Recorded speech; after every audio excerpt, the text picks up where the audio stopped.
Oke, baik. Selamat malam semuanya.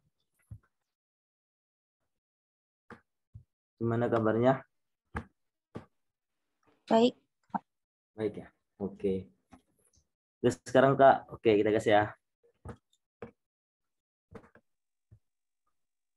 Nomor 1, pembangunan ditunjukkan untuk membentuk pemerintahan demokratis. Pembangunan bertujuan untuk pemerintahan demokratis yang menjunjung kebebasan berpendapat serta melayani tuntutan rakyat secara adil, terbuka, jujur, dan akuntabel. Dalam hal ini, Pancasila memberikan dasar-dasar moralitas politik yang berdasarkan ketuhanan yang Maha Esa dan kemanusiaan yang adil dan beradab. Dalam hal ini, Pancasila memiliki fungsi dan peran sebagai, kira-kira jawabannya apa menurut kalian? Ayo, ayo. Ini ada beberapa kata kuncinya, ada pembangunan, ada dasar-dasar mayoritas politik.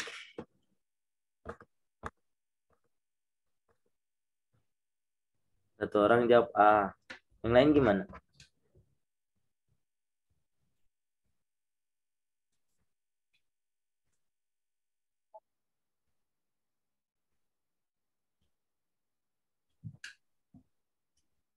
Oke. Nah, jadi kata kuncinya ada pembangunan dan ada dasar-dasar moralitas politik. Sudah pasti jawabannya adalah A.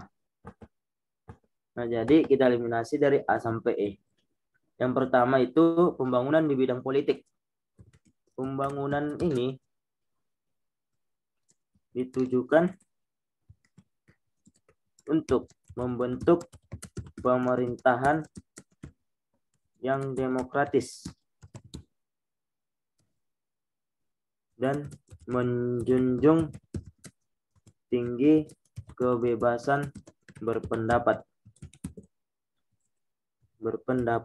Di mana ini terdapat dalam pasal 28 Undang-Undang Dasar 1945 tentang hak asasi.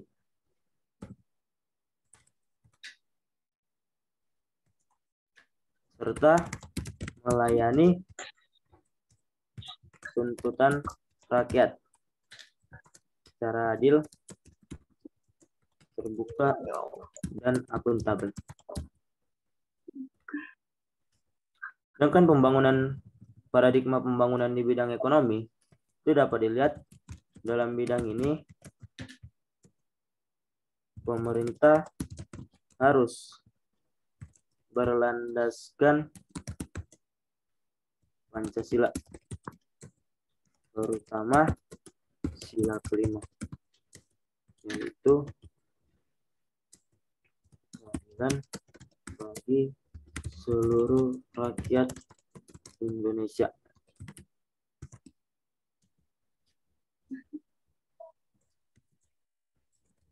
Dan dalam ekonomi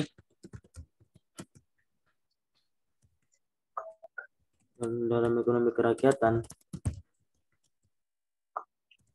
kebijakan ekonomi ditujukan sebesar-besarnya untuk kemakmuran rakyat.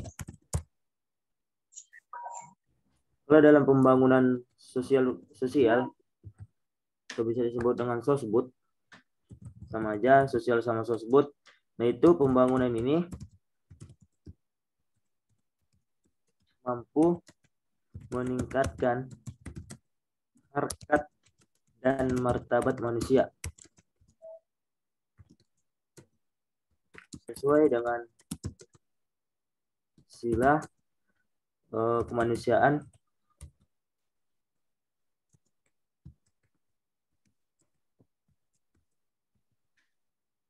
sesuai dengan sila persatuan Indonesia dan pembangunan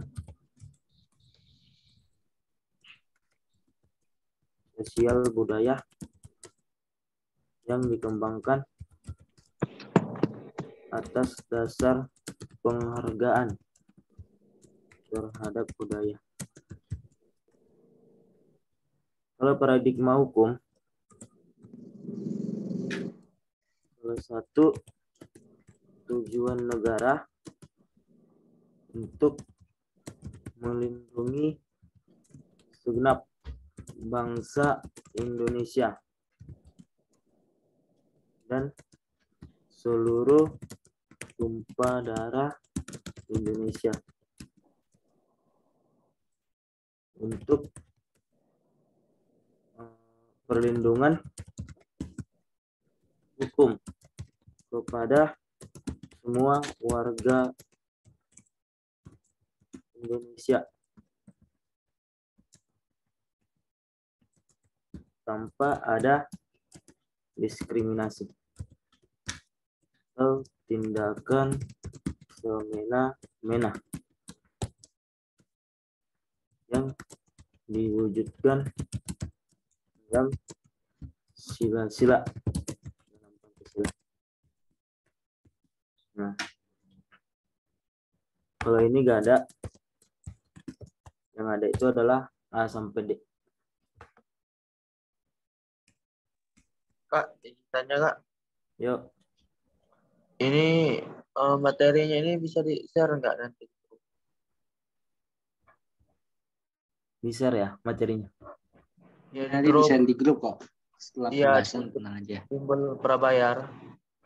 Ya, nanti tenang aja setelah selesai live teaching di-share kok. Ditunggu aja. Lanjut pembahasan dulu aja. Dalam bentuk PDF ya? Ya, dilihat nanti. Oke, saya lanjut. Oke, Bang. Kak. Oke, lanjut nomor 2. Sejak dulu bangsa Indonesia sangat terkenal akan keramahan dan kesopanan, sehingga sangat menarik bangsa lain untuk datang ke Indonesia. Namun demikian, akhir-akhir ini kesopanan dan keramahan bangsa Indonesia agak tercemar oleh ulah segelintir manusia yang tidak bertanggung jawab, terutama yang gemar membuat kerusuhan, kerusakan, dan perangai-pengarai lain yang justru membuat bangsa lain takut ke Indonesia. Ulah segelintir orang yang tidak bertanggung jawab tersebut bertolak belakang dengan Pancasila sebagai. Nah, jadi di nomor 2 ini ada kata kunci Indonesia terkenal akan keramahan dan kesopanan dan Pribadi membuat bangsa. bangsa lain gimana? C. C. Oke. Kenapa C? Ada alasan enggak untuk Ya tersendiri? kan, karena Indonesia ini terkenal dengan kesopanannya, keramahannya. Itu kan mencakup dengan tentang kepribadian ya Kak? Oke. Yang lain gimana? Ada yang memberi pendapat? A. Kenapa A?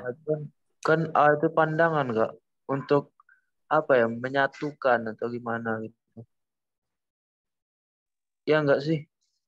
Oke. Yang lain ada yang memberi pendapat? C Kak, sama itu. C Kak. Oke.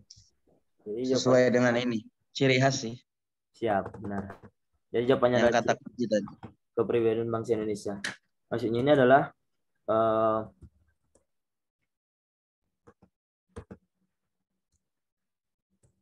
ya.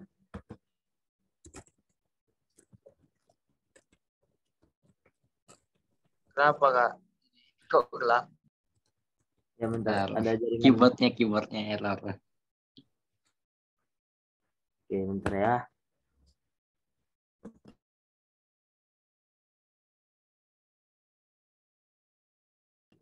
Kita lanjut. Sebagai pembeda bangsa Indonesia dengan bangsa lain. Nah, apa aja Kak sebagai pembeda? Ya belum terser ya.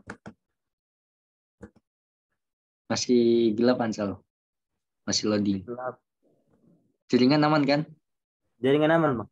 Aman. Oke. Tapi masih gelap layarnya. Santai Ansel. Nge-lag biasa.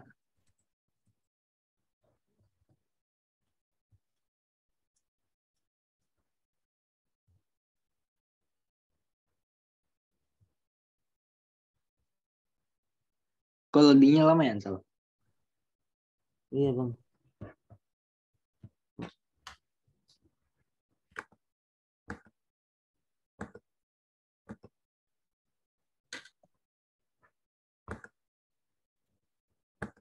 Ini apa jaringan saya yang lembat apa gimana ini? Atau keluar bentar Bang, boleh Bang? Tidak, keluar bentar aja. Keluar nanti langsung masuk lagi. Siap. Oke, Ansel. Aman dah. Yang lain udah pada kelihatan kan set skin-nya? Sudah, Kak. Oke. Oke. Apa aja jadi pembeda bangsa Indonesia dengan bangsa lain, Kak? Itu ada agama. Agama itu di pasal 29 kan? Nah, baru ada suku, budaya, itu pasal 32, dan identitas bangsa Indonesia. Nah, jadi identitas ini sangat perlu ya untuk lebih perdalam. Itu dalam pasal 35 itu tentang bendera. Pasal 36 itu tentang bahasa. Pasal 36B itu tentang lambang dan semboyan.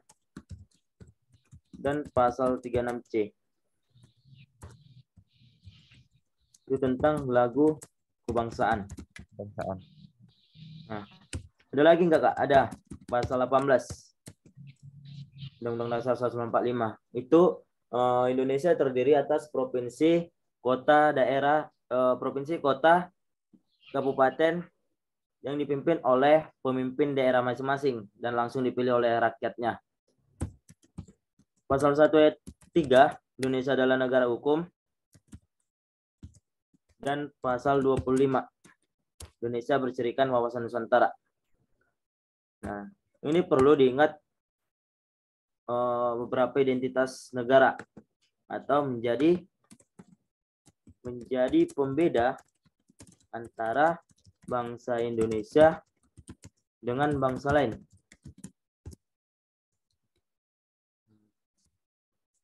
Kenapa enggak A, Kak? Karena kalau A itu adalah Tunjuk. Pancasila dijadikan sebagai acuan untuk menyelesaikan permasalahan dalam masyarakat.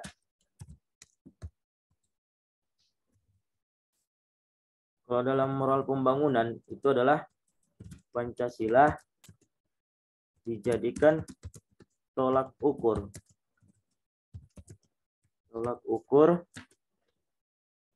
dalam melaksanakan pembangunan nasional, baik dalam perencanaan, pengawasan, maupun evaluasi. Kalau ide negara adalah cita-cita atau tujuan yang hendak dicapai oleh bangsa Indonesia. Nah, ini terdapat dalam mana? Ada yang tahu nggak? Cita-cita bangsa terdapat dalam mana? Pembukaan UUD alinea ketiga, bukan nggak? 2 ya, Kak? Oke, terdapat dalam pembukaan alinea kedua. alinea keempat. Ini ada, ini ada A, ini ada. Yang ada melindungi segenap bangsa Indonesia, mencerdaskan kehidupan bangsa, dan lain-lain. Tapi yang dijelaskan Bang Zul ini alinea kedua, Kak, tentang momentum dan cita-cita kemerdekaan. Gimana? Ini yang dijelaskan Bang Zul yang tentang alinea ke-1 sampai ke-4 ini kan, yang alinea ke-pertama itu kan tentang filsafat dan pernyataan kemerdekaan. Yang alinea kedua itu kan tentang momentum dan cita-cita kemerdekaan. Kalau yang ketiga apa dibuat? Yang ketiga itu tentang semangat spiritual dalam mencapai kemerdekaan. alinea keempat itu tentang bentuk dan susunan negara, kayak tugas pemerintah, bentuk negara, kedaulatan, serta 5 dasar negara. Nah, jadi sampai sekarang sih yang aku baca di buku ya. Nah, itu di alinea keempat terdapat cita-cita dan tujuan negara. Coba kita buka ya. Memastikan. Baik, Bang.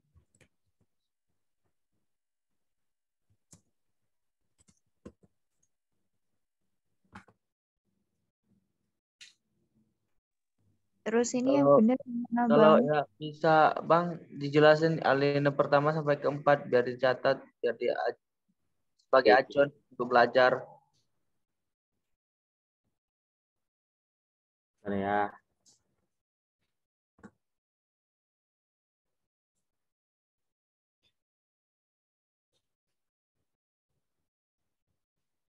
Ini. Itu makna pembukaan Undang-Undang Dasar.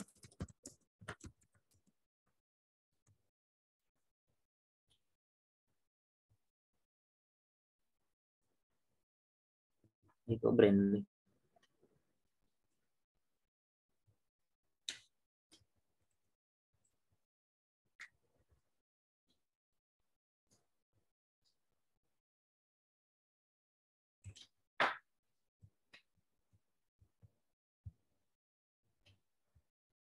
Bentar ya. Kita memastikan bahwa pendapat Bang Jul. Siap, Bang. Selamat datang di web.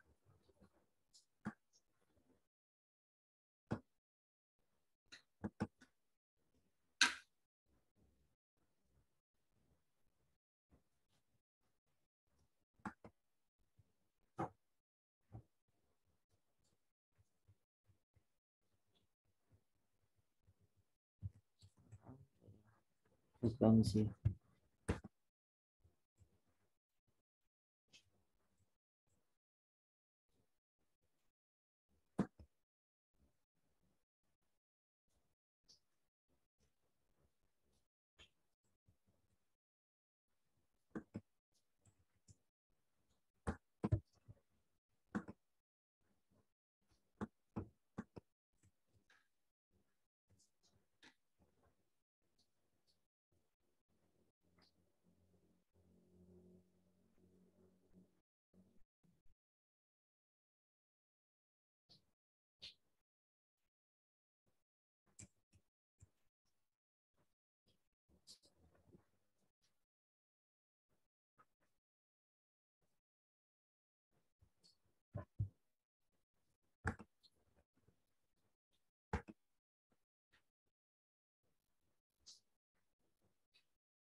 Gimana, Ansel?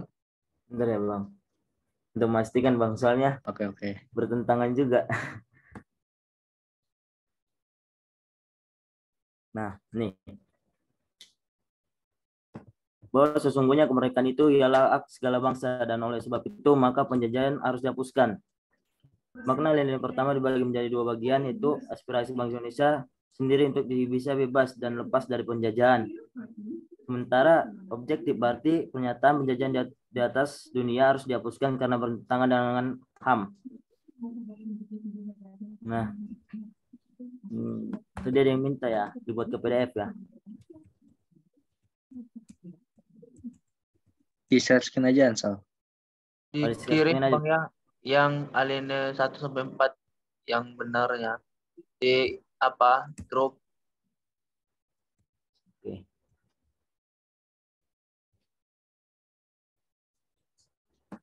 Dan perjuangan pergerakan kemerdekaan Indonesia telah sampai pada saat yang berbahagia dengan selamat sentosa mengantarkan rakyat Indonesia ke depan pintu gerbang kemerdekaan negara Indonesia yang merdeka, bersatu, berdaulat, adil dan makmur.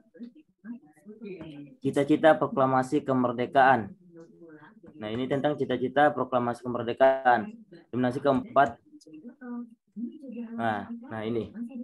Dan ini keempat berbunyi Kemudian daripada itu, untuk membentuk suatu pemerintahan negara Indonesia yang melindungi segenap bangsa Indonesia dan seluruh tumpah darah Indonesia, dan untuk memajukan kesejahteraan umum, mencerdaskan kehidupan bangsa, dan ikut melaksanakan ketertiban dunia. Alinea keempat ini mengandung dasar negara, yaitu Pancasila, tujuan negara, dan asas politik negara, dan ketentuan mengenai Undang-Undang Dasar 1945. Nah, di alinea keempat ini terdapat Pancasila, di mana Pancasila itu sila pertama sampai sila kelima. Tujuan negara itu bisa dilihat dalam melindungi segenap bangsa Indonesia dan seluruh tumpah dari Indonesia, dan memajukan kesejahteraan umum. Kalau asas politik negara, itu Muhammad Yamin pernah mengatakan bahwa politik luar negeri kita adalah bebas dan aktif, di mana bebas artinya tidak memihak kepada salah satu negara yang berkonflik, dan aktif yaitu mengirim pasukan perdamaian ke negara-negara yang berkonflik. Nah, ini sila ketiga, alinea ketiga ini tentang religius, bahwa kemerdekaan bangsa Indonesia itu ada campur tangan dengan Tuhan Yang Maha Esa. Nah, jadi pembedaannya itu adalah kalau di alinea kedua, kalimat di alinea kedua itu adalah mengandung cita-cita proklamasi, bukan cita-cita atau tujuan negara. Nah, itu kira-kira. Karena kan gimana ya, kalau dibilang bertentangan sih ya enggak, karena kalau menurut di hukum itu sebelum dia menjadi praktisi hukum atau sebagai ahli hukum, itu dia belum bisa mengemukakan pendapat. Artinya apa? Dia berpacu sama teori-teori akademisi hukum. Karena kan kalau kita lihat akademisi hukum ini kan sudah subjektif atau sudah terpercaya penelitiannya. Kalau belum akademisi hukum kan belum bisa mengutarakan pendapat gitu, atau membenarkan pendapatnya. Karena kan kalau untuk menyatakan pendapat harus diteliti dulu kebenaran subjektifnya dengan objektifnya. Nah, ini kan sudah langsung dari sumbernya, atau kita berpacu sama teori. Atau ada yang mengatakan kita cuma sebagai calon-calon akademisi, belum akademisinya langsung, belum ahlinya gitulah.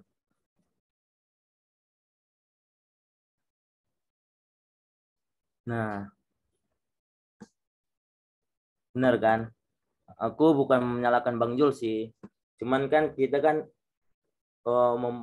mempertegas gitu kan, yang mana sih yang berdasarkan teori gitu. Jadi kesimpulannya tadi apa Kak? Yang alinea pertama tentang apa, alinea kedua tentang apa, 3 sama 4 apa Kak? Oke. Nah, kalau mau lebih lanjut, aku kirim linknya ya.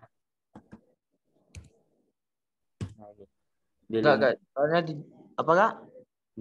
di grup chat. Maksudnya gini, dijelasin aja langsung ke inti aja, yang alinea pertama itu tentang apa gitu.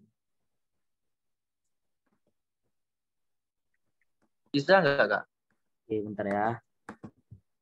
Ya soalnya kalau mau baca itu Karena kan beberapa sumber kan berbeda-beda pendapatnya kan. Cuman yang pasti aja sih teori-teorinya kan. nah iya itu Kak, itu yang buat saya bingung. Alinea pertama itu Tentang setahu apa? aku tentang perjuangan melawan penjajahan.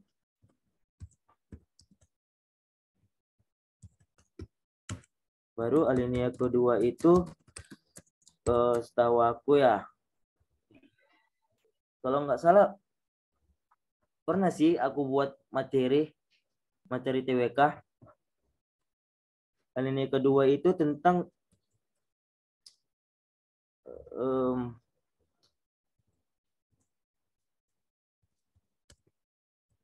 Aku lupa alinea kedua ini. Cuman alinea ketiga itu tentang religius. Baru alinea keempat itu tentang tujuan atau cita bangsa. Nah, ini nanti aku pastikan dulu ya apa alinea kedua. Kak, mau ini sebentar. Yuk. Kalau alinea kedua itu kalau nggak salah cita-cita ya. Oh, cita-cita ya. Cita-cita proklamasi. Yang alinea keempat itu tujuan nasional. Oke, kasih. Karena cita-cita itu kan ada ini. Itu nah yang kata-kata adil makmur itu nah. Kayaknya di Ya, kalimat-kalimat benar. Iya, yang itu kedua tadi. itu kan. Itu masuk di cita-cita kayaknya. Iya. Cita-cita itu adalah tujuan yang ingin dicapai oleh bangsa Indonesia. Oke.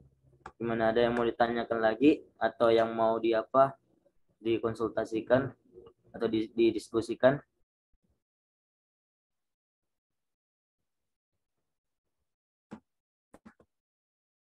Ini aku pernah buat sih share screen materi kayak gitu. Di dalamnya kalau rajin ya nomor 1 sampai 30 kalau nggak salah. Itu materinya aku share. Kalau cita-cita yang kedua itu tentang proklamasi kemerdekaan. Kalau yang keempat itu adalah cita-cita bangsa Indonesia.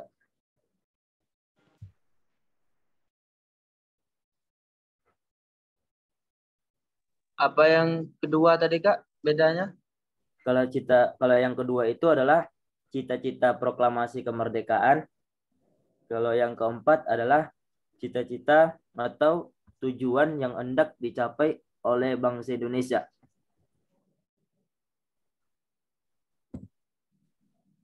Tujuan yang dicapai Oleh bangsa Indonesia.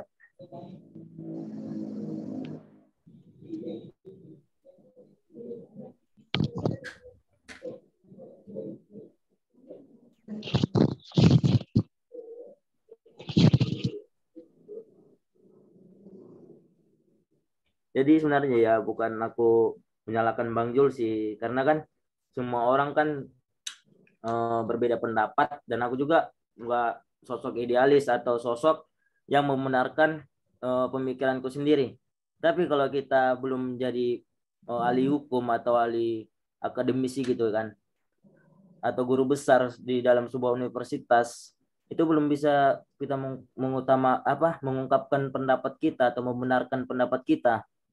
Karena penelitian kita juga belum nyata gitu, belum objektif. Jadi belum bisa membenarkan pendapat kita sendiri, tetapi kita berpacu sama teori yang disusun atau yang ditulis oleh akademisi.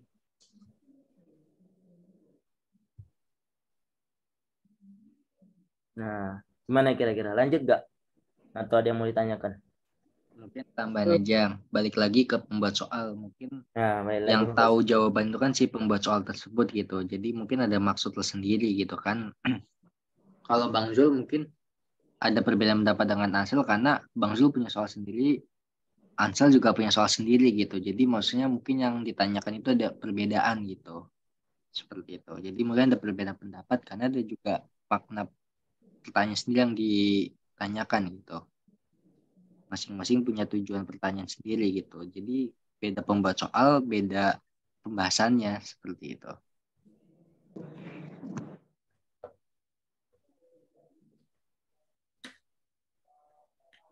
Gimana, ada yang mau diapakan lagi? Didiskusikan? Lanjut soal berikut Kak. Lanjut Kak, soal Kak. Yang nomor 3. Dalam pergaulan masyarakat tidak bisa lepas dari adanya konflik. Ya, benar. Karena Indonesia itu kan negara yang multikultural atau negara yang moderat, beragam akan suku budaya. Konflik dapat terjadi apabila hilangnya tenggang rasa dan saling menghargai. Perbedaan kebiasaan di antara masyarakat sepatutnya disikapi dengan bijak oleh masyarakat agar tercipta kehidupan masyarakat yang damai dan tentram. Dalam hal ini, Pancasila memiliki fungsi dan peranan sebagai Filsafat hidup bangsa. Kepribadian bangsa. D. B. Kenapa B? Ada yang tahu? Ada alasannya gak?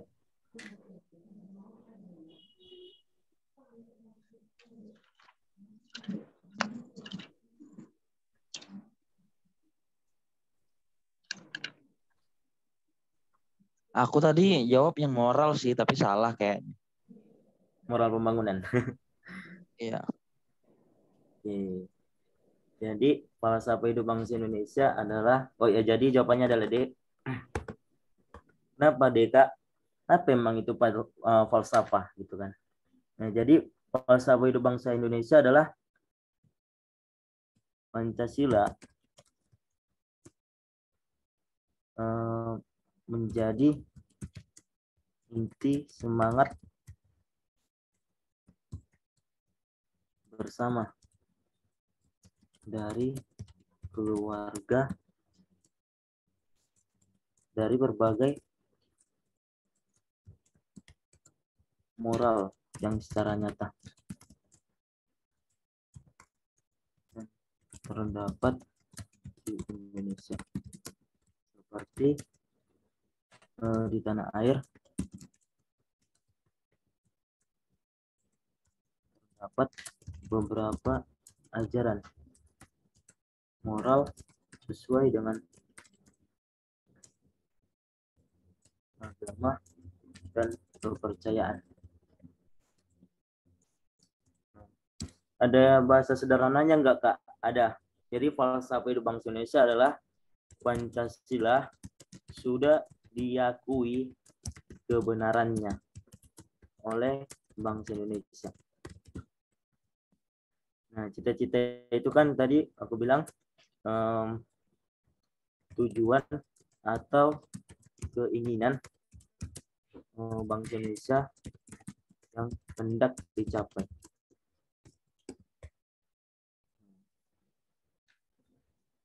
Tadi kan pandangan hidup udah, kepribadian juga udah, moral pembangunan juga udah.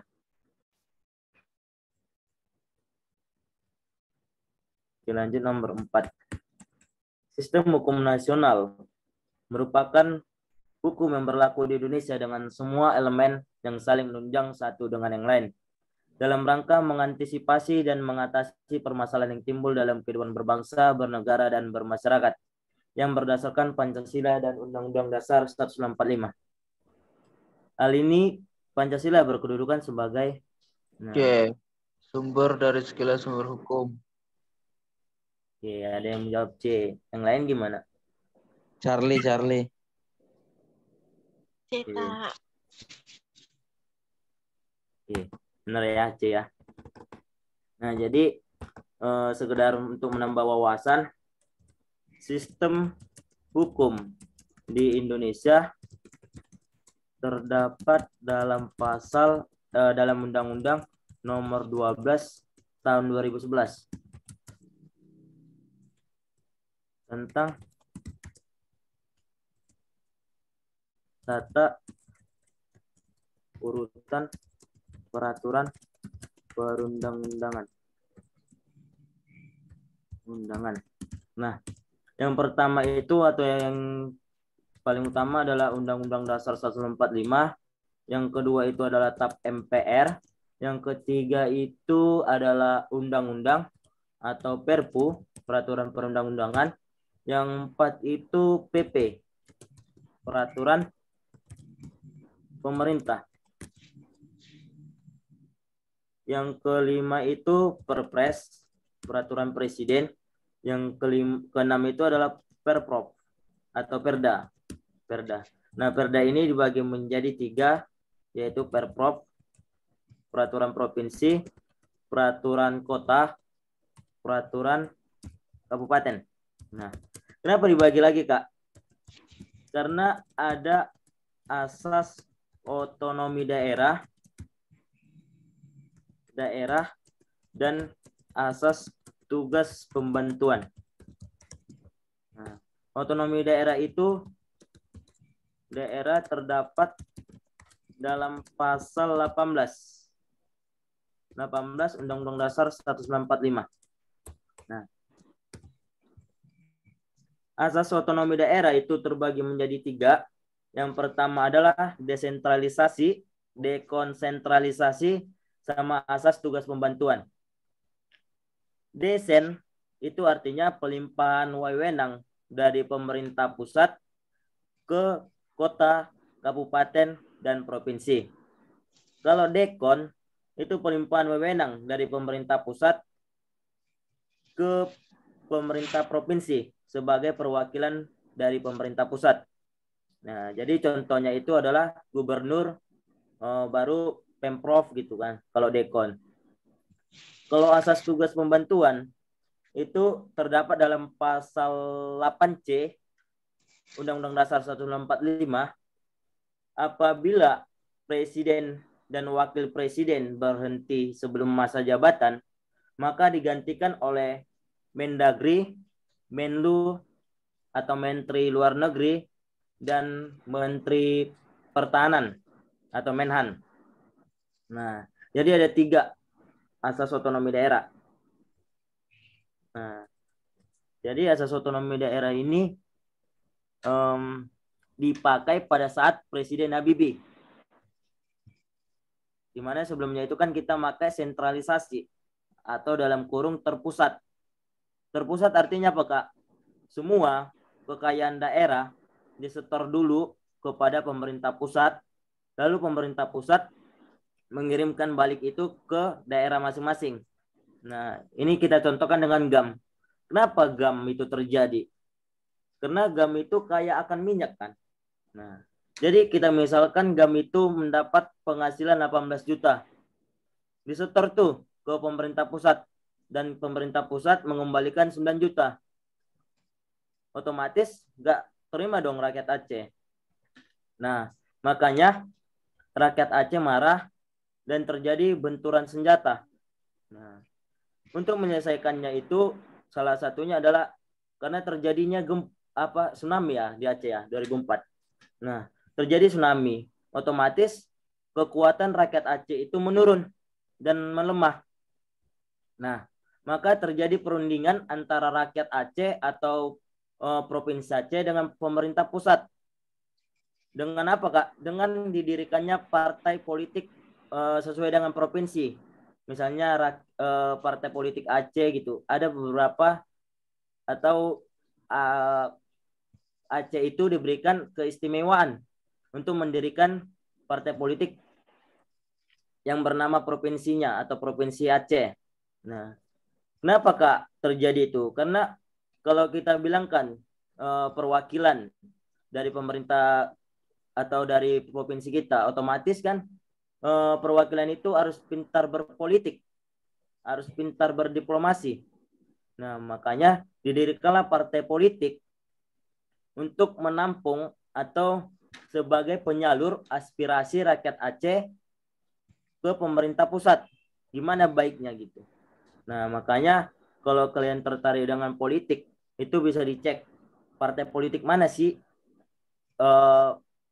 yang satu-satunya bernama provinsinya sendiri gitu.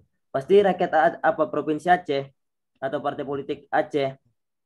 Kenapa? Karena itu tadi sebagai perwakilan antara provinsi Aceh dengan provinsi dengan pemerintah pusat. Nah, jadi apa sih, Kak, sumber dari segala sumber hukum? Sumber dari segala sumber hukum itu artinya segala peraturan, baik itu tertulis, ini tertulis itu seperti Undang-Undang Dasar 1945, baru KUHP dan lain sebagainya. Baik itu peraturan tertulis maupun tidak tertulis itu atau disebut dengan konvensi ya. Konvensi ini contohnya adalah pidato presiden. Pidato presiden setiap tanggal 17 Agustus. Tidak boleh bertentangan dengan namanya Pancasila atau tidak boleh bertentangan dengan Pancasila.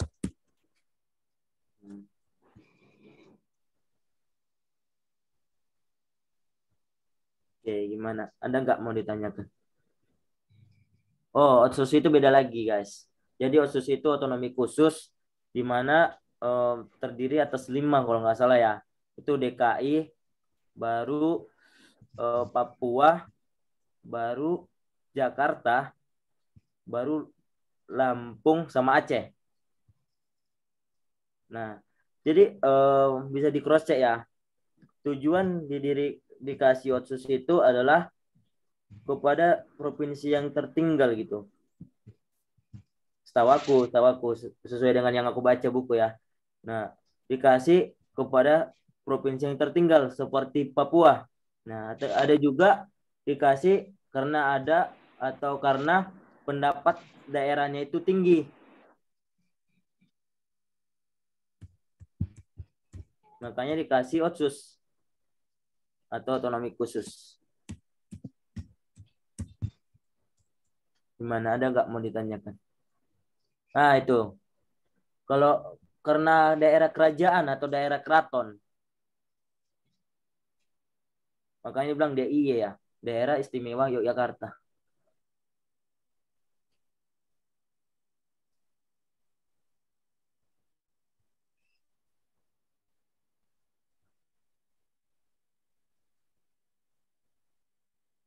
Lanjut gak nih nomor 5? Atau ada yang mau ditanya? Lanjut ya. Oke. Sejak pertama kali menyatakan kemerdekaan, Indonesia menyatakan diri sebagai bangsa yang netral dan tidak masuk ke dalam ideologi besar manapun. Nah, tadi kan udah aku singgung nih, politik luar negeri kita yang digagas oleh Muhammad Atta. Salah satu contoh pelaksanaan politik luar negeri bebas aktif berdasarkan Pancasila adalah B. Pengiriman pasukan perdamaian ke Timur Tengah. Oke, kayaknya ini udah apa ya? Udah begini tadi kan. Jadi jawabannya adalah B. Politik luar negeri bangsa Indonesia itu adalah bebas dan aktif. Bebas artinya tidak memihak kepada negara manapun. Dan aktif artinya mengirim pasukan ke negara konflik.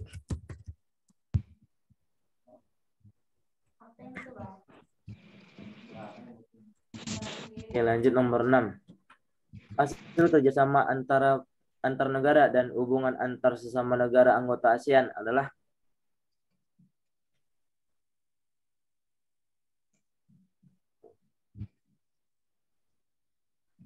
jawaban nih. ASEAN itu tentang ekonomi, hubungan ekonomi. B, Kak.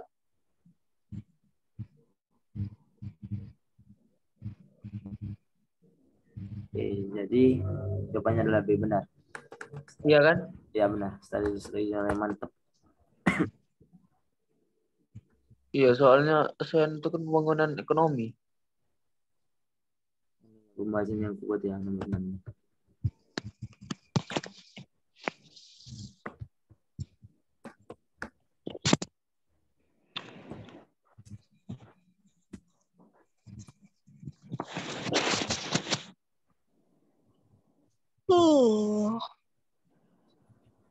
Ini ada yang nunjuk tangan mau nanya gak?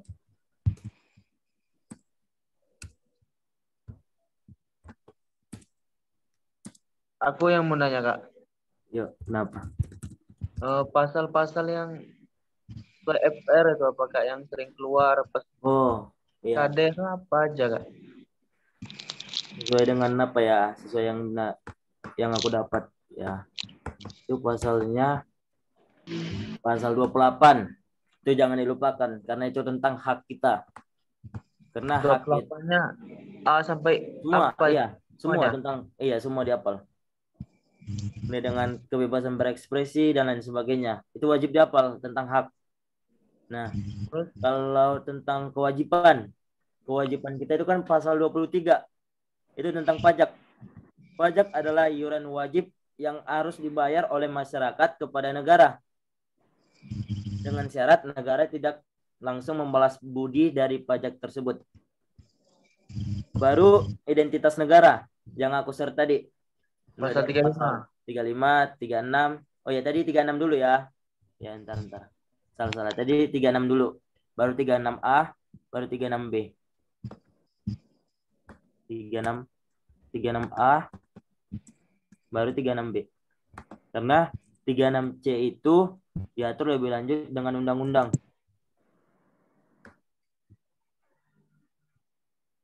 Baru dan sebagainya ya. Baru itu tentang agama itu keluar pasal 29. Baru tentang Hankam. Hankam itu 30 ayat 1 sampai ayat 5. Ya, ayat 5. Baru tentang bela negara. Bela negara itu terdapat dalam pasal 27 ayat 3 Undang-Undang Dasar 1945 dan Undang-Undang nomor 3 tahun 2002 tentang pertahanan dan keamanan. Nah, di undang-undang tersebut terdapat dalam pasal 9 ayat 1. Jadi ada tunjuk tangan ya? Siapa tuh tunjuk tangan? Nah, terdapat dalam pasal 9 ayat 1 yang seperti belajar PPKN dan lain sebagainya sampai ke bela negara sesuai dengan profesinya masing-masing. Baru tentang, jarang sih kalau DPR, jarang tentang DPR. KY, Komisi Yudisial. Iya, 24C benar. 24C sering keluar itu. Tentang kekuasaan kehakiman. Baru itu aja sih, yang lainnya cuman nanya apa aja, cuma nanya bumbu-bumbu gitu aja. Yang Pancasila, nasionalisme itu Kak? Yang ditanyakan pasal. Kalau nasionalisme ya benar. Nasionalisme, bela negara, sama patriotisme itu sering keluar sih, langganan. Oh, baik Kak, makasih Kak. Oh ya, cuma sekedar informasi ya, apa penambah wawasan. Nah, jadi kalian pasti bingung kan? Beberapa sumber itu pasti beda pendapat antara nasionalisme, bela negara, sama patriotisme. Jadi berdasarkan teori, itu nasionalisme itu sudah pasti tentang identitas negara. Identitas negara apa aja Kak? Yang sudah aku jelasin, mulai dari pasal 35 sampai dengan pasal 1 ayat 3. Itu tentang identitas negara. Sudah pasti itu tentang identitas negara atau hukum-hukum yang berlaku di Indonesia. Nah, kalau bela negara itu sudah pasti pasal 27 ayat 3, 27 ayat 3, baru Undang-Undang nomor 3 tahun 2002 tentang pertahanan dan keamanan pasal 9 ayat 1. Itu mulai dari belajar PPKN, mengikuti pelatihan dasar kemiliteran secara sukarela, dan sampai dengan nomor 5 ayat kelima itu adalah bela negara sesuai dengan profesinya masing-masing. Kalau patriotisme itu adalah sifat rela berkorban. Apa aja yang dikorbankannya Kak? Baik itu yang dikorbankan uang, materi, uang sama materi sama sih. Uang, waktu, nyawa, dan lain sebagainya. Pokoknya itu ada sesuatu yang harus dikorbankan. Nah, contoh nih, seorang dokter itu mendirikan sekolah. Nah, otomatis untuk mendirikan sekolah itu kan membutuhkan duit. Nah, duit itu kan seorang dokter itu mengorbankan duitnya untuk membangun sekolah. Nah, ada unsur pengorbanan. Sudah pasti patriotisme.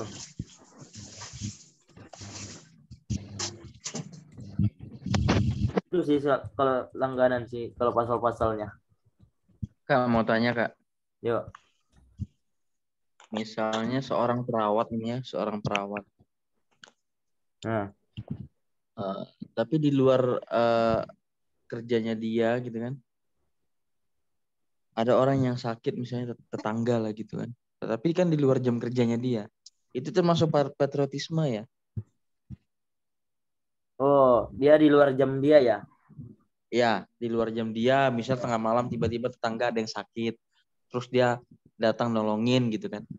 Berarti itu contoh kecil aja sih. Itu berarti patriot ya. Karena Iya benar. Karena di ada luar dari profesinya dia, di luar Iya, jam benar. kerjanya dia gitu kan. Ya benar. Jadi itu contoh contoh patriotisme. Karena ada waktu si perawat atau si bidan. Si perawat. Nah, si perawat mengorbankan waktunya. Tapi kalau dia di luar kalau lagi jam kerja dia itu sudah pasti bela negara sesuai dengan profesinya masing-masing. Oke, siap. Terima kasih. Oke. Nomor 7. Bangsa Indonesia adalah bangsa yang majemuk, sehingga diperlukan semboyan Bhinneka Tunggal Ika untuk dapat mempersatukan bangsa Indonesia. Penerapan yang sesuai dengan Bhinneka Tunggal Ika dalam kehidupan sehari-hari adalah tentang Alfa. keberagaman. Alfa. Oke, kita Alfa simpan. enggak A. apa itu mengakomodasi sifat pluralistik. Oh Emang iya, pluralistik itu apa? pluralistik itu menjunjung tinggi keberagaman. Ayo, siapa nih? Presiden mana nih yang terkenal dengan sifat pluralistiknya? Ada yang tahu gak? Kalau Habibie kan terkenal dengan otonomi daerahnya. Gus Dur. Ah, benar, Jokowi. Gus Dur. Jokowi belum ada itu,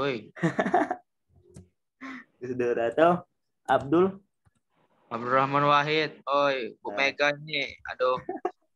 2024 anti banteng. di bawah. Bahaya. Aduh. Itu apa ya, Kak? Mengakomodasi itu kayak menggabung atau memiliki sifat pluralistik. Atau kita apa aja langsung Apa ya? nih? BI ya. Biar enggak apa kan. Bu Mega dan tingkat aja. Akomodasi KBBI. Nah, loh.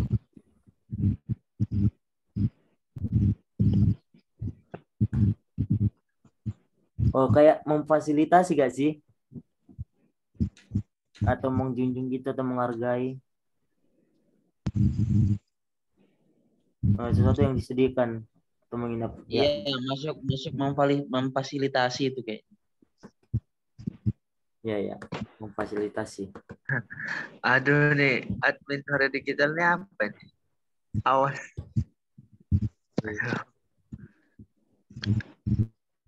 Pak Sob. Lewat.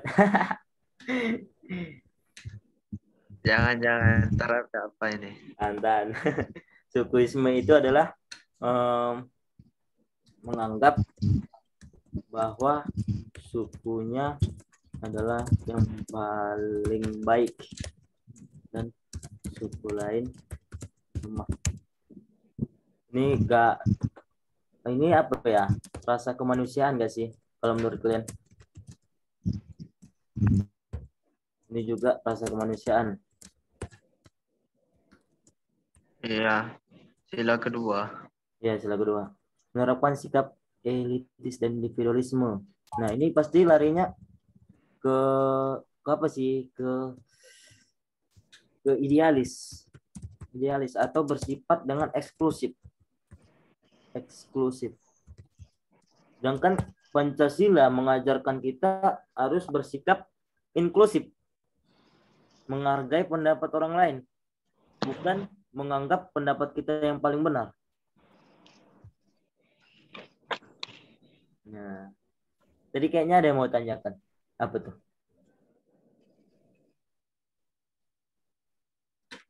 Jadi jawabannya A. Nanyain bakso lewat. Kita takut ya guys, karena selagi kita ini kan bukan belajar apa sih, bukan belajar politik praktis. Nah, kalau kita belajar teori politiknya enggak masalah.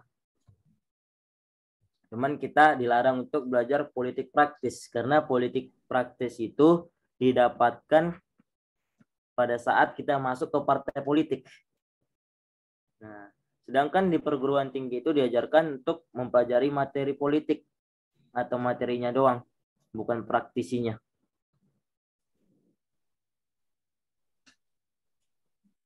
Kak, apa tuh? Kayaknya ada mau nanya nih. Oh, paling nomor 7 Mas S. Oke, siap.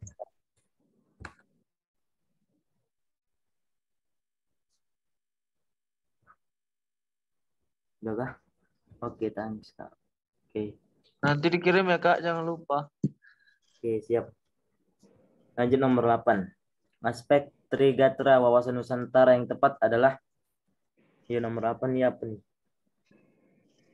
Ini aku salah tadi nih. Apa ya? A. Ya benar A. Keadaan dan kekayaan alam yang dimiliki bangsa Indonesia. Jadi aspek Trigatra. Yang pertama adalah Gatra geografis. Ini membicarakan tentang lokasi dan posisi geografis Indonesia.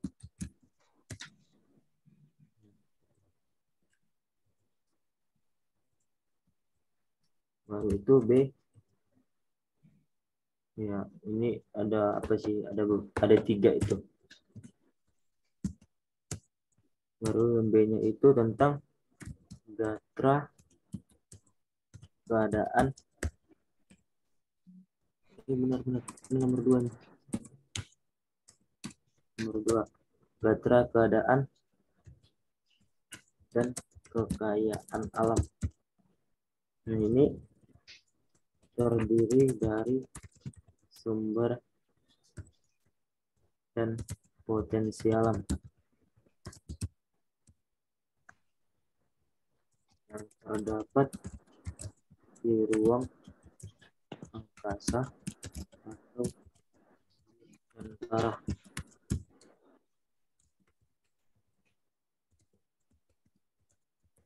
Ini masuk laut dan di dalam bumi. Yang ketiga itu ada Gatra keadaan dan kemampuan penduduk, disebut dengan demografi. Demografi itu ilmu tentang pendudukan.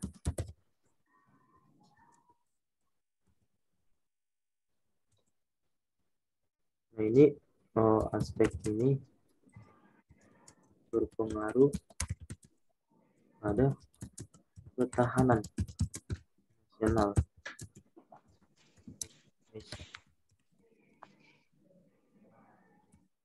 Yo, kalau ketahanan itu atau tentang Hankam itu pasal berapa? Ada yang tahu nggak? Apa Kak? Tentang Hankam. Hankam itu pertahanan dan keamanan. Terdapat dalam pasal mana kalau dalam Undang-Undang Dasar? Pasal 30. Ya, 30. 34. Kayak 3. Ayat berapa? Nah, jadi Pokoknya pasal 30 dia. ya, benar. Pasal 30 ayat 1 itu warga negara, terkhusus warga negara. Pasal ayat 2-nya itu komponen penduduk, komponen cadangan itu adalah rakyat atau masyarakat, dan komponen utama adalah TNI dan Polri. Baru pasal 30 ayat 3, semua komponen bangsa atau komponen sumber daya alam, sumber daya manusia, semua dikerahkan untuk mempertahankan wilayah bangsa Indonesia atau wilayah negara Indonesia. Baru pasal 30 ayat 4 itu tentang TNI. Ya, TNI. Karena dalam Undang-Undang Nomor 34 tahun 2004 itu tentang TNI. Baru pasal 30 ayat 5 itu tentang Polri. Karena dalam Undang-Undang Nomor 2 tahun 2002 itu tentang Kepolisian Republik Indonesia. Baru ayat 6-nya itu diatur lebih lanjut dengan undang-undang. Nah, undang-undang itulah tentang tadi yang aku singgung. Undang-Undang Nomor 3 tahun 2002 tentang pertahanan dan keamanan.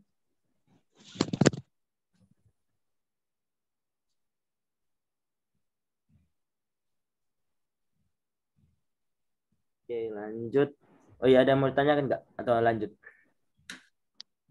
Lanjut.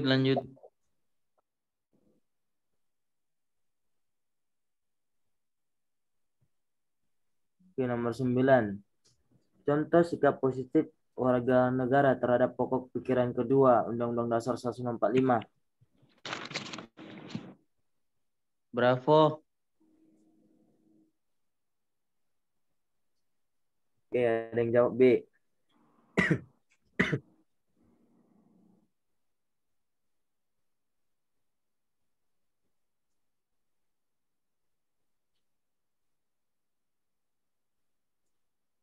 Oke, jadi jawabannya adalah B. Kenapa? Karena isinya adalah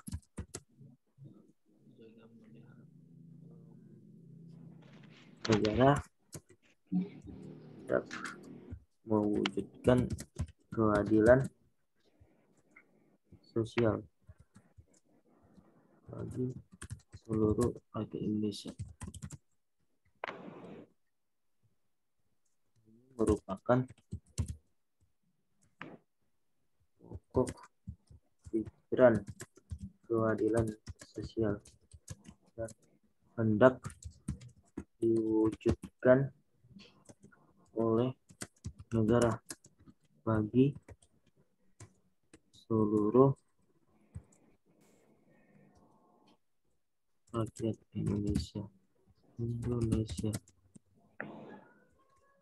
yang berdasarkan pada kesadaran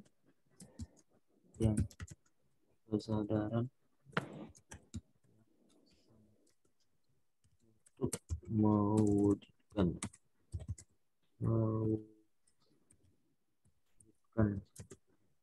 keadilan sosial kehidupan masyarakat.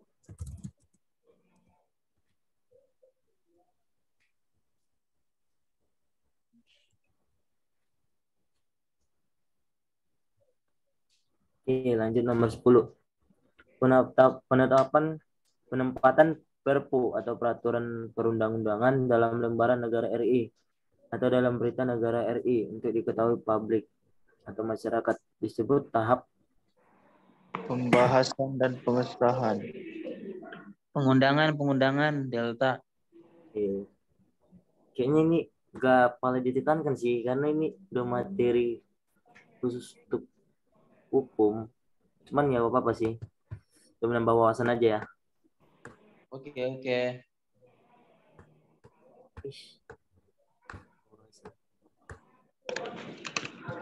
Nah, ini fakultas hukum.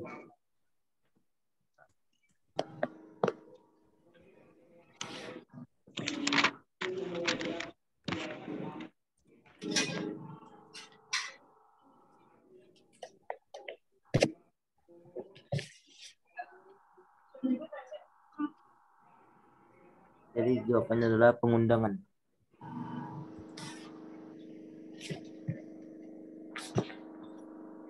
Ya. Dalam hal peraturan perundang-undangan yang ada penjelasannya, maka pengundangannya ditempatkan dalam tambahan berita Republik Indonesia. Penerbangan Indonesia lepas dan impunan. Gak duwe saus nah, Bu.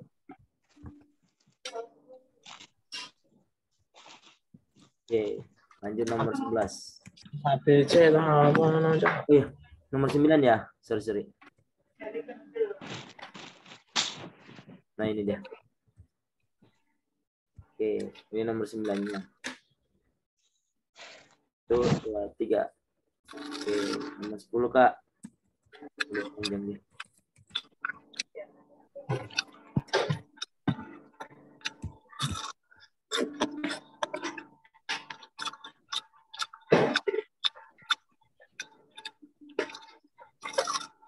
Oke. Udah ya. Lanjut nomor 11. Pemerintah melalui Kementerian Pekerjaan atau PUPR akhirnya mengumumkan pemenang Sayembara Desa Ibu Kota IKN baru. Terdapat 5 nominator terbaik yang tersaring dalam pengumuman tersebut. Dan Presiden Jokowi memutuskan pemenang Sayembara IKN bertema Negara Rimba Nusantara. 4 nominator terbaik lainnya tersaring dalam pengumuman tersebut yaitu The Infinity, Cici, Kota Seribu Galur, dan lain sebagainya. Manakah konsep-konsep tersebut yang dinyatakan pemenang harapan kedua? Error. Benua Rakyat Nusantara.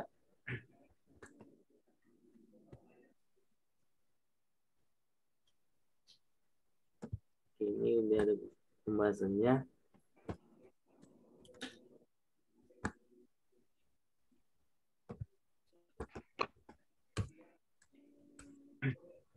Oke, jadi jawabannya adalah E.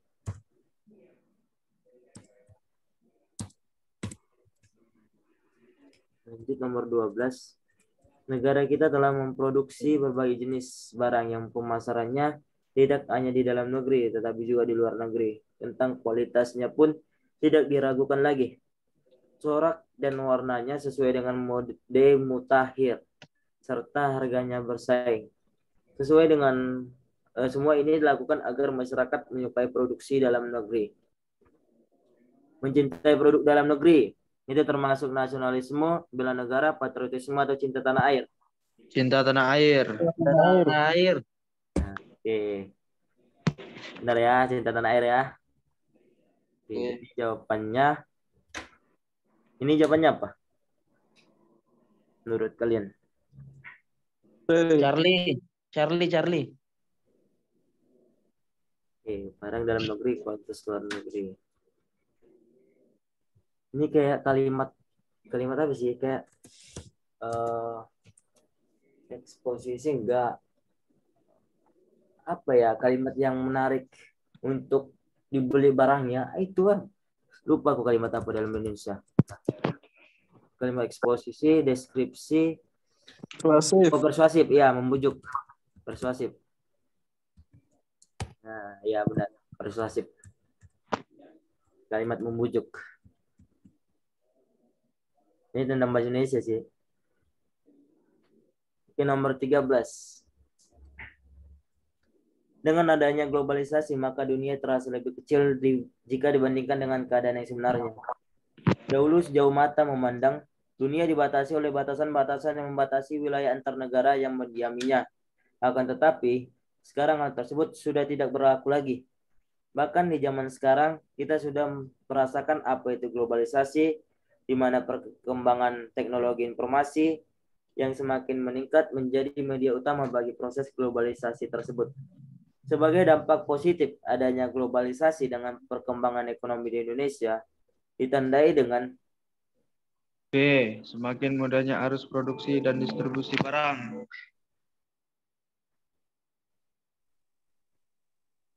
B, Kak. Ya benar, B. Semakin mudahnya arus produksi dan distribusi barang. Ini merupakan suatu kondisi saling ketergantungan ekonomi yang terjadi pada negara-negara di dunia akibat terjadinya percepatan pergerakan barang, percepatan atau pergerakan barang.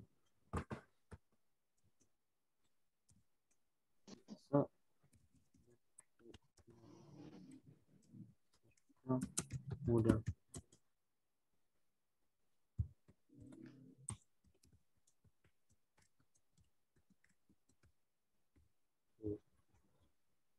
Lanjut nomor 14. Dengan latar belakang budaya, sejarah, serta kondisi dan konstelasi geografis, serta memperhatikan perkembangan lingkungan strategi, maka arah pandang wawasan Nusantara meliputi wawasan ke dalam dan keluar. Yang dimaksud wawasan ke dalam adalah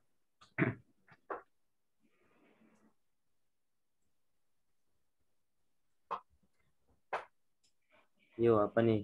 Bravo. Ya, benar. Bank Indonesia harus peka dan berusaha mencegah dan mengatasi sini mungkin penyebab faktor disintegrasi bangsa dan mengupayakan tetap terbinanya terhadap persatuan dan kesatuan.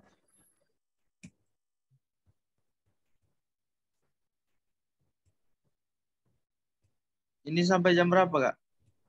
Sampai ke nomor 14 ya.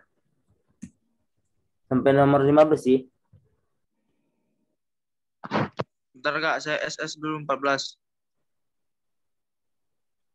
Kak, wawasan Nusantara itu penjelasannya gimana ya? Saya masih belum paham. Itu sering muncul juga biasanya di soal.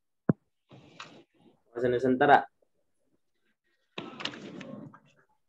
Ada yang tahu nggak apa itu wawasan Nusantara? Ada yang tahu sebelumnya? Pengertiannya sama ciri-ciri itu kalau keluar di soal. Oke. Jadi wawasan Nusantara adalah cara pandang dan sikap bangsa Indonesia mengenai diri dan lingkungan yang serba beragam dan bernilai strategis, dengan mengutamakan persatuan dan kesatuan.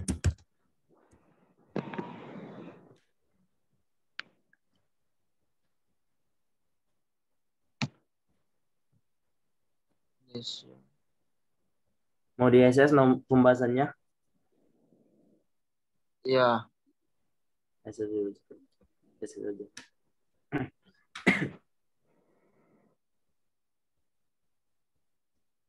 Berarti jenisnya yang wawasan Nusantara itu ada yang dalam keluar terus luar ke dalam gitu, Kak? Apa gimana ya? Jadi wawasan Nusantara itu ada keluar dan ada ke dalam.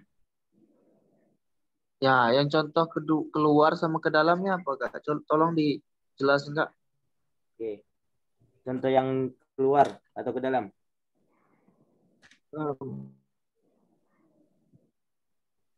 Mana ya? Sini aja ya.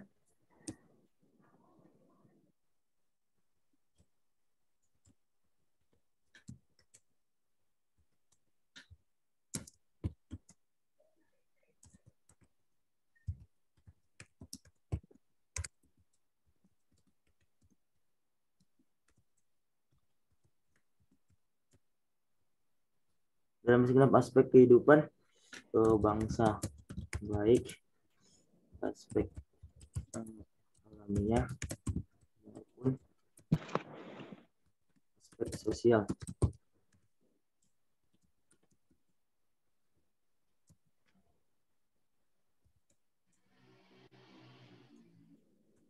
Untuk keluar yaitu ikut serta mewujudkan kebahagiaan, ketertiban, dan perdamaian seluruh umat manusia.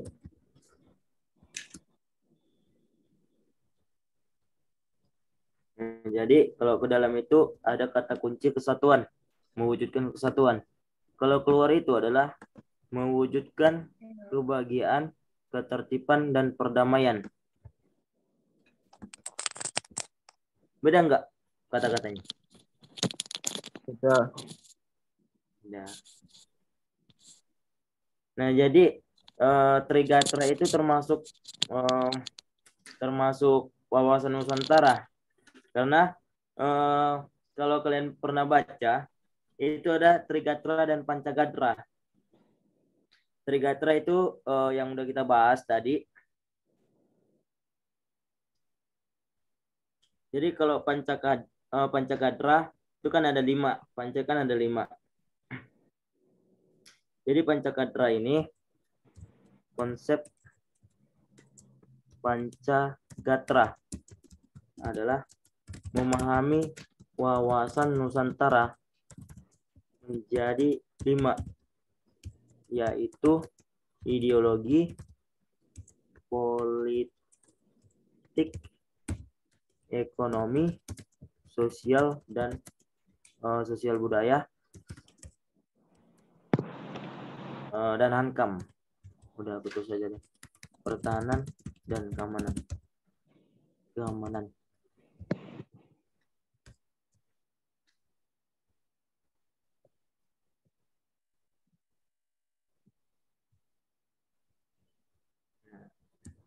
Gimana? Ada yang mau tanyakan lagi, Kak? Jadi tadi yang Pancagatra itu masuk ke wawasan ke dalam sama wawasan keluar gitu Kak? Atau salah satu itu? Nah, jadi Pancagatra sama Trigatra itu asas dari wawasan Nusantara. Oh, asas wawasan Nusantara ya Kak ya? Iya, asasnya.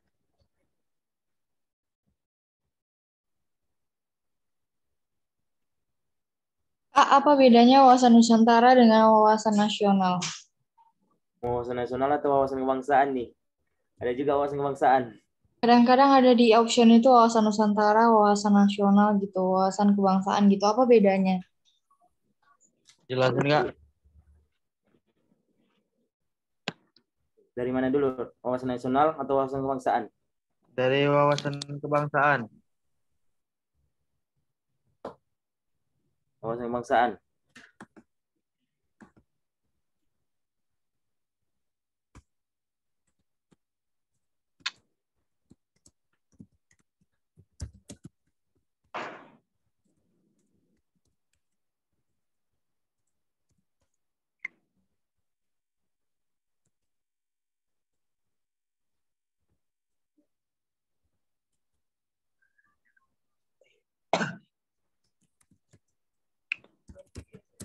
Hah?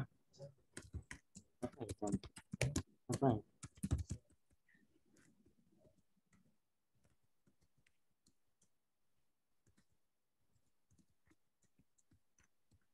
Negara yang dilandasi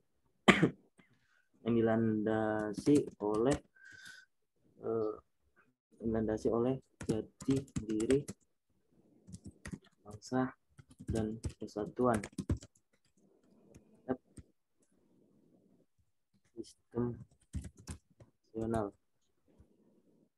yang bersumber dari Pancasila, Undang-Undang Dasar 1645, dan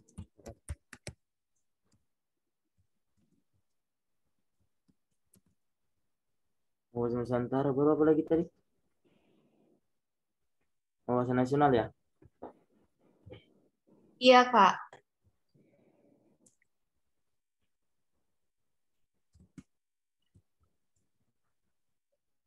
Wawasan nasional adalah cara pandang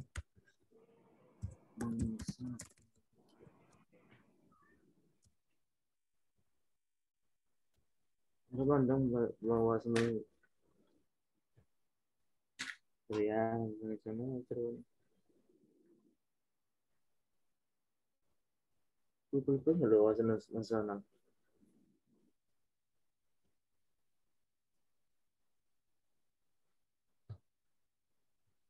Kita searching Google aja ya. Aku agak lupa loh.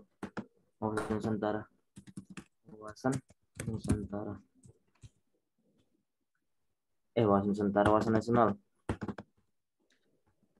Udah mau ngantuk ya. Udah ngantuk ya. Ini Ini tinggal berapa nomor lagi Ansel? Nah ini dia wawasan nasional.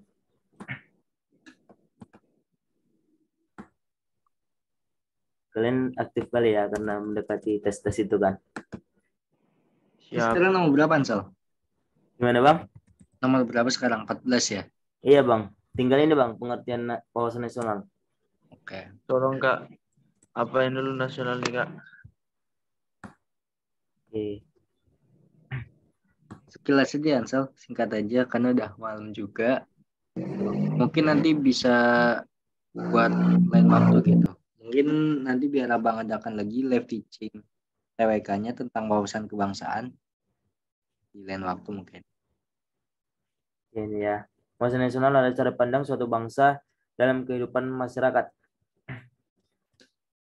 berbangsa dan bernegara serta hubungan antar negara yang merupakan hasil perenungan filsafat tentang diri dan lingkungannya dengan memperhatikan sejarah dan kondisi sosial budaya serta memanfaatkan konstelasi geografi guna menciptakan dorongan dan rangsangan dalam usaha mencapai tujuan nasional. Oke, lanjut nomor 15. Dengan adanya latar belakang budaya sejarah serta kondisi bukannya sama ya soalnya. Iya, Sama. sama itu Sama ya. soalnya. Sama.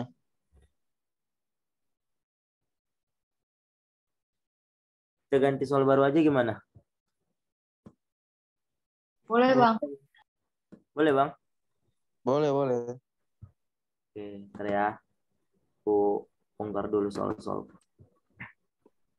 Jadi yang nomor 15 direvisi Ansel. Siap bang?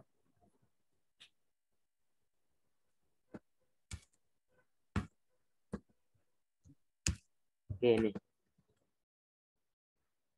Sebuah toko kue menjadi viral karena memberikan perlakuan diskriminatif atau perlakuan semena-mena ke pelanggan. Dalam Undang-Undang Perlakuan Diskriminatif ini dilarang tegas sebagaimana terdapat dalam nomor 8 tahun 1999 tentang Undang-Undang Perlindungan Konsumen. Diatur tegas bahwa konsumen adalah mendapat pelayanan tanpa diskriminatif. Toko Kak, kue nggak kelihatan, mengimplementasikan Kak. nilai Pancasila khususnya sila. Set skin-nya Ansel belum. Set skin-nya. Belum ya Soal bang? balik. Oh lah. Sorry. Nggak kelihatan.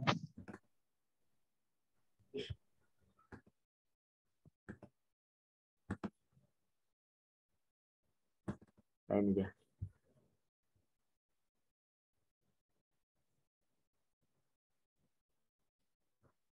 Yo, tentang implementasi. Iya Kak, kemanusiaan yang adil beradab. Karena diskriminatif itu kan berbuat semena-mena. Bravo.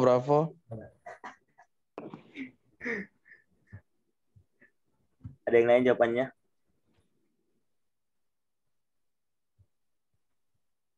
Oke, benar ya. Kemanusiaan yang adil dan beradab. Karena ada kata kunci diskriminatif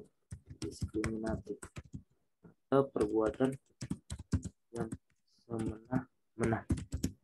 Dan salah satu implementasi sila kedua yaitu dilarang melakukan tindakan diskriminatif atau tindakan semena-mena.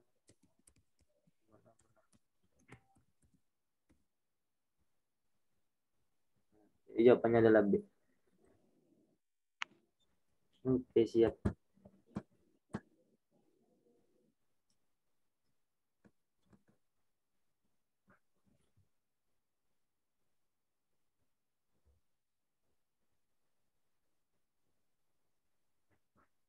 Bang, udah siap, Bang?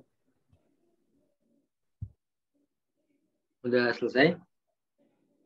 Kak, saya masih bingung yang tadi itu ada falsafah sebagai pandang way of life, terus pedoman hidup yang kayak gitu-gitu masih bingung bedainnya kalau ada soal.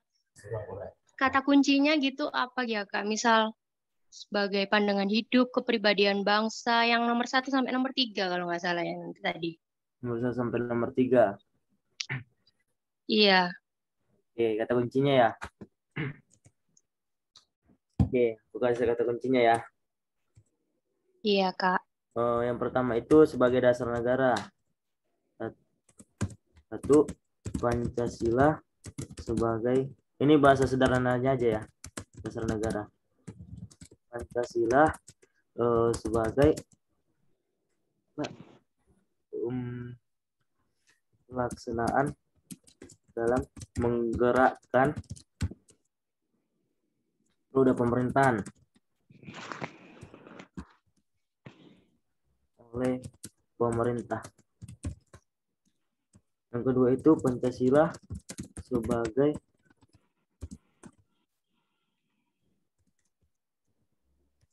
cita-cita bangsa atau ideologi negara biasanya. Ini kata kuncinya adalah tujuan atau keinginan yang ingin dicapai oleh bangsa Indonesia. Yang ketiga itu Pancasila sebagai pandangan hidup. Itu bahasa sederhananya semua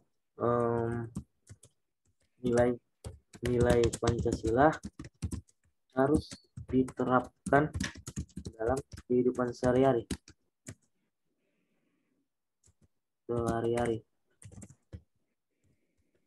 Kemudian keempat itu Pancasila sebagai perjanjian luhur. Nah, kalau perjanjian luhur itu katkunnya atau kata kuncinya itu tentang PPKI. PPKI itu kan ini juga aku kasih kata kunci. Kata kuncinya ini di formalitas efisien. Nah, baru tentang BPUPKI itu tentang formalitas. Nah, dan tentang sejarah bangsa Indonesia. Nah, yang kelima itu Pancasila sebagai sumber hukum nasional atau sebagai sumber dari segala sumber hukum.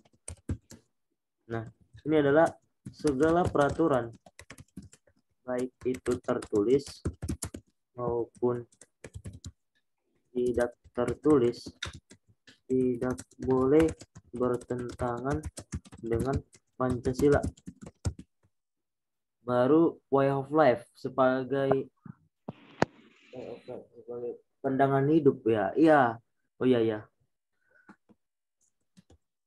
Ini way of life. Kata kuncinya ya, ini way of life. Baru ada ya, aku lupa kristalisasi nilai hidup gitu loh. Itu di mana ya, lupa kristalisasi. Ada lagi ya, tunggu. Kita Google aja bercepat. Kepribadian bangsa, Pancasila sebagai kepribadian bangsa. Oh ya.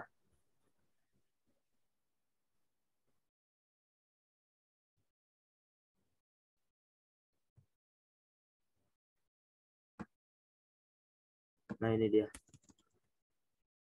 Ini juga pernah sih aku jumpai di TO.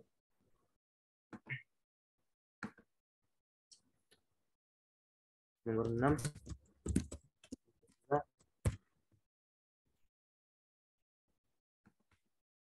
Bangsa ini kan baru Pancasila sebagai identitas atau kepribadian bangsa Indonesia. artinya adalah perbedaan yang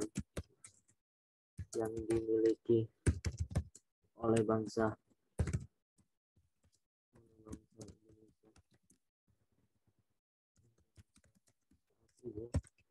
menjadi ciri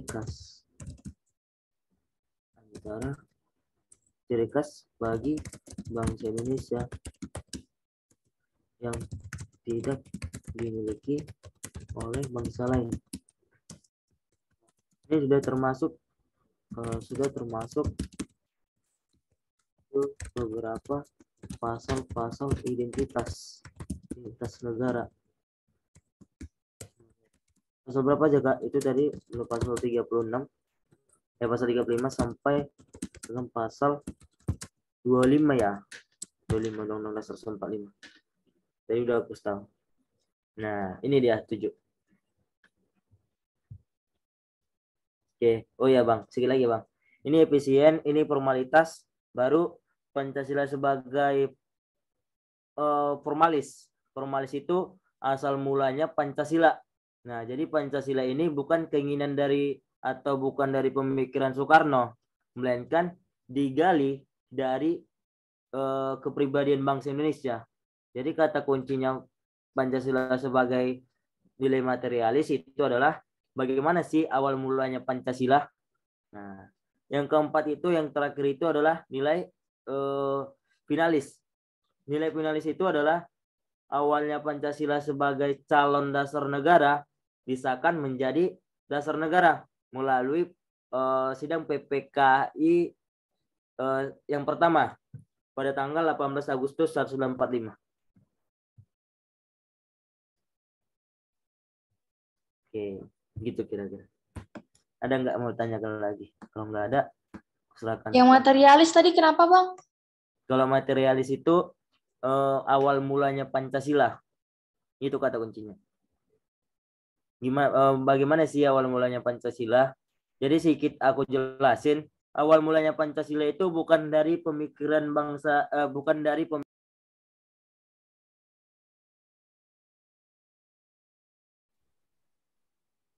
Udah selesai Ansel? Sudah Bang, sudah selesai Bang. Oke. Nah, tadi sempat live karena Abang baterainya habis, untung dari akhir ya. Ya Bang. Jadi tadi yang terakhir recordnya kepotong itu. Tapi pembahasan soalnya udah semua kok, cuma paling yang pertanyaan. Oke, file nanti jangan lupa di-share ya Ansel, dikirim ke Abang. Yang udah direvisi jangan lupa nanti dicek lagi. Jadi kemungkinan Abang share ke grup berbayarnya besok lah.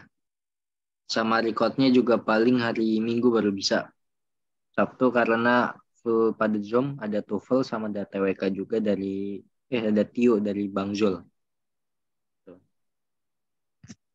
Oke, terima kasih buat yang udah mengikuti sampai akhir. Jangan lupa untuk langsung dikerjakan.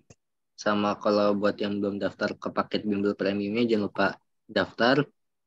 Dan buat yang belum subscribe sama follow akun IG maupun YouTube-nya Aurea Digital, jangan lupa subscribe dan follow. Karena semua info akan diinfokan di sana. Dan untuk record akan diupload ke YouTube hari Minggu.